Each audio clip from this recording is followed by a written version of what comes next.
Hey, it's Marcus. Welcome to another episode of Between the Bellows. Today, I'm going to be doing something a little bit different because people are often curious about the type of gear I use and the steps that it takes to shoot a large format portrait. So in this episode, I'm going to take you through each step that I do personally to get a sheet of film from a box like this through the camera and scanned digitally so I can share it with you all. First thing I need to do is load the film. So I need to get a sheet out of this box and into this holder. And because the film is light sensitive, it needs to be done in complete darkness. I like using Harrison film changing tents. They're really strong, they give you plenty of space to work with, and they make a few different sizes. So once my tent is built, I'm gonna take my film and I'm gonna set it inside. I'm gonna take my holder and set it just in front so I know where everything is. I'm gonna zip up both doors and stick my arms into these sleeves.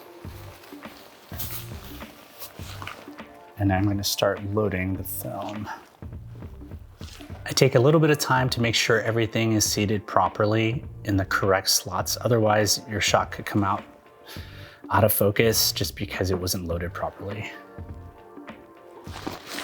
Okay.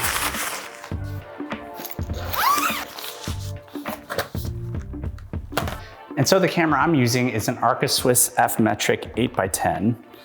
And a cool feature about this camera is that the rail and the body can be detached from one another. And so what that means is that this rail can travel in its own case, separate from the body, and it just makes it a little bit more convenient to get around with. It gets closer to the portability of what a field camera is, but it still has the strength and stability of a rail camera, which I really like.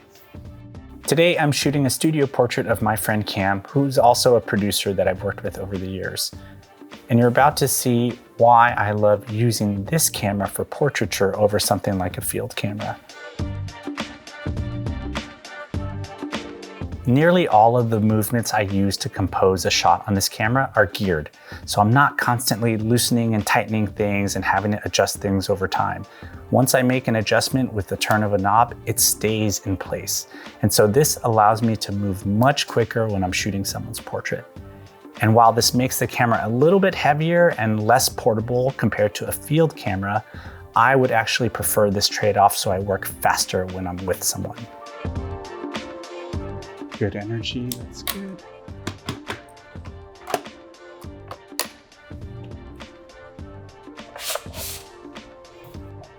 Here you go in 3, 2, 1. Good, that's one. Ooh, you can. Yeah, let's change it up now.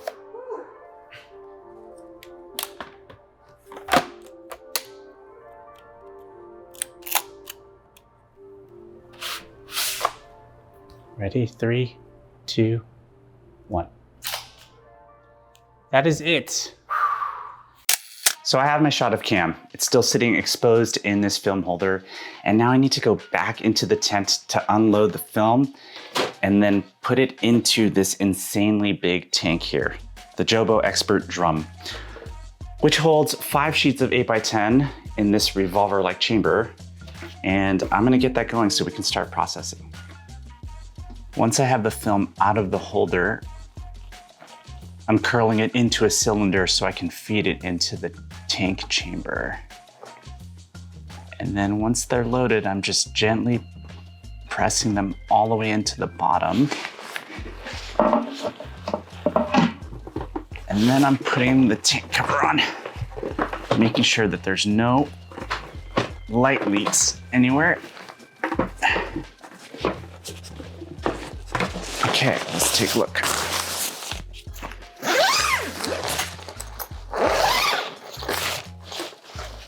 So here's the holder.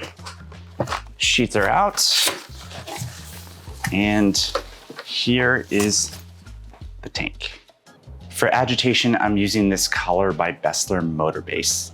If you're gonna be doing 8x10 and decide to buy one of these online, just make sure you have the one with continuous rotation so it keeps going in one direction.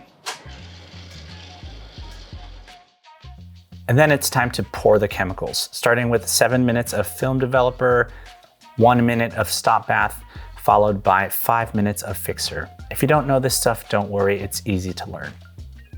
Okay, so we just finished our final rinse. The entire process took about 20 minutes from start to finish. And now the moment of truth. Pull the film out. And there is Cam right there on 8x10. Pretty healthy negative. And now it's time to dry. Nothing fancy here. I literally just hang the sheets of film in my bathroom and let it dry for a few hours. Once the negative is dry, we move on to what I think is the most boring part of the entire process, scanning the film. Now, there's a couple of different ways to do this, but today I'm using an Epson V800 flatbed with a custom DIY holder I found through Ben Horne. He has a template on his site. Shout out to Ben Horne for that. And this is when I usually make some tea or pour a glass of wine because this part can take quite a bit of time. After I make my edits, I go in and remove all the dust and scratches from the shot. On a sheet of film this big, there's usually plenty of them. It's super tedious and time consuming, but it's necessary so I can have a final shot that looks like this.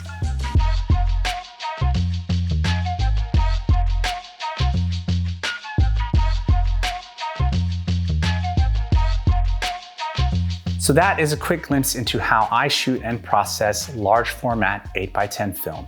It really is possible to do this stuff at home with the right gear and just a little bit of extra time on your hands. But tell me what you think. Did it make you want to jump into large format photography? I certainly hope it did, because for me, the process of slowing down, seeing something in a new way, and getting a resulting image that you collaborated with someone on is a really rewarding experience. So I challenge you all to give it a try at least once. I just want to thank Cam again for joining me in this video. And if you like more of this stuff, please like and subscribe, and I'll see you on the next episode of Between the Bellows. Thank you.